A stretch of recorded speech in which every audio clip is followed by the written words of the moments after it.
आज हम एक ऐसी टेक्नोलॉजी के बारे में बात कर रहे हैं जो अब कई घरों का हिस्सा बन चुकी है। हाँ, स्मार्ट होम असिस्टेंट्स। ये हमारी जिंदगी को काफी आसान बना देते हैं, है ना? लेकिन इनके इस्तेमाल के साथ साथ ये समझना भी जरूरी है कि हमारी प्राइवेसी पर इसका क्या असर हो सकता है। तो सबसे बड़ा सवाल यही उठता है, और ये एक बहुत जरूरी सवाल है। क्या ये डिवाइस वाकई हमारी बातें सुन रहे हैं? चलिए आज इसी पहलू को थोड़ा आराम से और गहराई से समझते हैं। देखिए, यहाँ हमारा मकसद बिल्कुल साफ है। आपको जागरूक रखना, शांत रखना और सुरक्षित रहने में मदद करना। इस जानकारी का मतलब डराना बिल्कुल नहीं है, बल्कि तैयार करना है। तो चलिए शुरुआत करते हैं सबसे बुनियादी बात से। आखिर ये डिवाइस काम कैसे करते हैं? क्योंकि जब हम ये समझ जाएंगे तो बाकी चीजें अपने आप साफ हो जाएंगी। अच्छा, तो ये डिवाइस एक ऑलवेज ऑन लिसनिंग यानी हमेशा सुनने वाले मोड में रहते हैं। इसका मतलब क्या है? इसका मतलब ये है कि डिवाइस लगातार बस एक खास वेक वर्ड का इंतजार कर रहा है, जैसे कि एलेक्सा या हे सिरी। जैसे ही उसे ये शब्द सुनाई देता है, वो एक्टिवेट हो जाता है और आगे की कमांड को रिकॉर्ड करना शुरू कर देता है। ओके, तो अब हमें ये तो पता चल गया कि ये काम कैसे करते हैं। लेकिन अब आते हैं उस सवाल पर कि इस वेक वर्ड के पीछे असल में क्या हो रहा है और इसमें क्या जोखिम छिपे हो सकते हैं।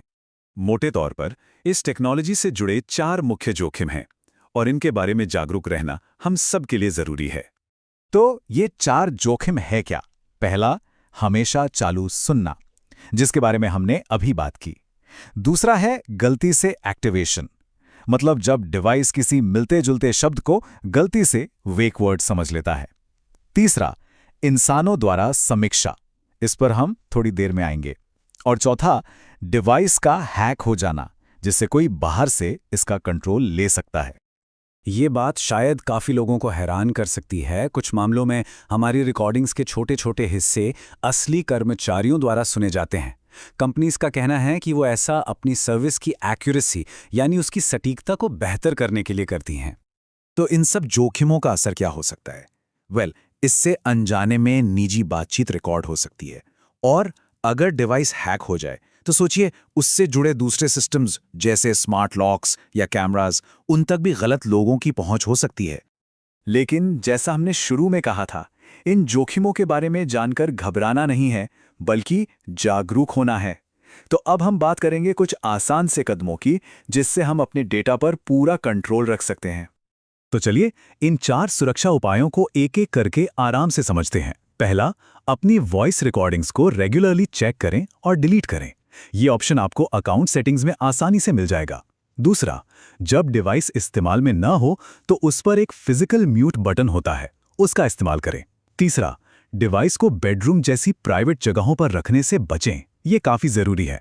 और चौथा, जो भी थर्ड पार्टी ऐप्स लिंक किए हैं उन्हें रिव्यू करें और जो जरूरी नहीं है उन्हें हटा दें।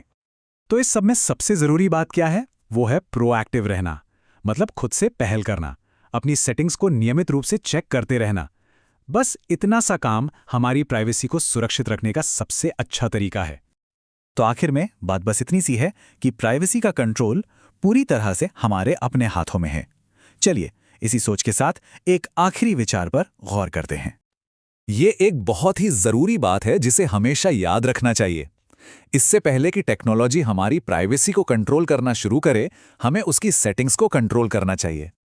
तो टेक्नोलॉजी से डरने की जरूरत नहीं है, जरूरत है तो बस सूचित और सतर्क रहने की। याद रखिए, जागरूकता ही सुरक्षा है। अगर हम सतर्क रहते हैं तो हम सुरक्षित रहते हैं। देखने के लिए धन्यवाद। सुरक्षित रहिए, जागरूक रहिए और हाँ, इस जानकारी को अपने परिवार के साथ भी जरूर साझा करें।